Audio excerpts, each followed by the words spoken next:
It's our day 6 cruise vacation. And welcome to Nassau, Bahamas. So, eto na nga, papunta na nga kami sa aming excursion. Yun nga nakita nyo is yung meeting place namin kung saan kami bababa. And binigyan kami ng number. By group kasi yon para siguro madali kaming mahanap ng aming tourist guide or tour guide. O habang naghihintay nga kami kung anong oras kami tatawagin, at ayan nga, sakto may parating pang isang barko na pa-dock na din. MSC ata to, MSC na cruise, I'm not sure. Pero nakakaamis lang kasi tignan kung paano sila mag-park. Ang kinuha pala naming excursion dito is beach break and sightseeing. So, yun nga yung kinuha namin kasi gusto ko lang namin mag-relax sa beach at mag-enjoy si Jake sa dagat. It's our last day sa cruise. It's day 6. Tomorrow is day 7 and pauwi na ng Florida. And nandito kami sa Nassau, Bahamas. This is my view. That's my view. Andun yung kids ko and daddy. Naglalaro sila. Super ganda. Sobrang linaw ng tubig. Grabe. It's crystal clear. So, yun lang.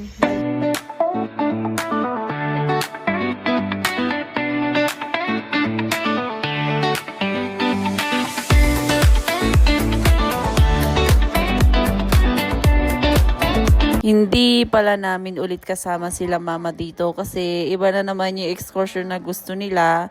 So, naghiwalay-hiwalay na naman kami dito sa may Nassau.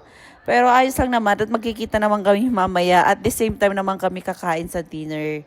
At ayan nga si Jake. Ayan, tuwang-tuwa at uhaw na uhaw kasi napagod mag-swimming. Libre nga pala yung food nila dito kasama na yung excursion. Depende na lang sa'yo kung gusto mong bumili ng mga ibang menu nila. Pero may free food na din kasama dun sa excursion na kinuha namin. Dumating na yung food namin kasama sa excursions. See. Yan yung food. 2 chicken and fish sandwich. Chicken. Yay. Nice. You want this? But someone's already eating banana though. Someone's eating banana. So, hapon na din kami nakauwi at sobrang nag-enjoy kami talaga dyan kasi ganyan lang ang gusto talaga namin, yung swimming lang sa beach. Kasi alam nyo, pag uwi namin sa Las Vegas, alam nyo naman sa Las Vegas, walang beach na ganyan. 4 hours drive pa yung beach sa California. Kaya ang meron lang doon is lake. Kaya ini-enjoy talaga namin yung mga panahon na nandito kami. Mga 3 p.m. na din siguro kami nakauwi niyan. And alam nyo naman, yung routine namin pag nasa barko na kami, 6:30 p.m. dinner time.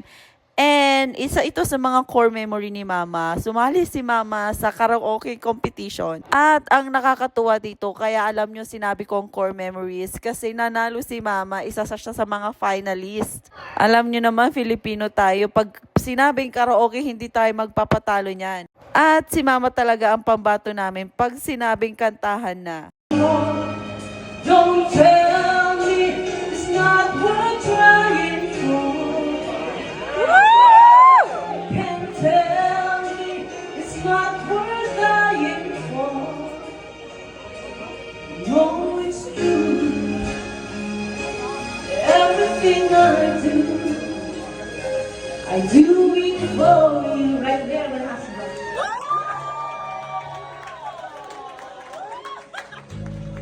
And after namin sinuportahan si Mama sa competition niya, ayan, nagligpit na din kami kasi tomorrow is day 7 is pauwi na sa Florida. And kailangan namin magligpit kasi ang dami naming luggage. At 10 p.m. kukunin yan ng mga housekeeping. Para bukas, wala na kaming madaming bibit-bitin na mga luggage and kukunin na lang namin sa terminal.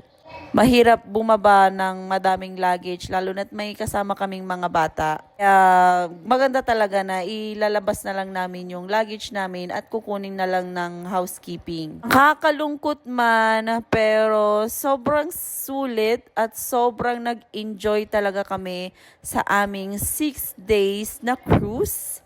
At hindi ito yung huli. For sure, babalik at babalik na naman kami. At sa ibang naman, sa ibang destination naman tayo. Kasi ang sarap kasi tignan yung mga kids mo is nag-i-enjoy at pati din tayong di mga magulang nag-i-enjoy din. And kinabukasan na nga, pauwi na kami ng aming hotels dito sa may Florida kasi hapon pa yung flight namin at may check-in pa kami ng hotel. So, ayun lang. Sana nag-enjoy din kayo.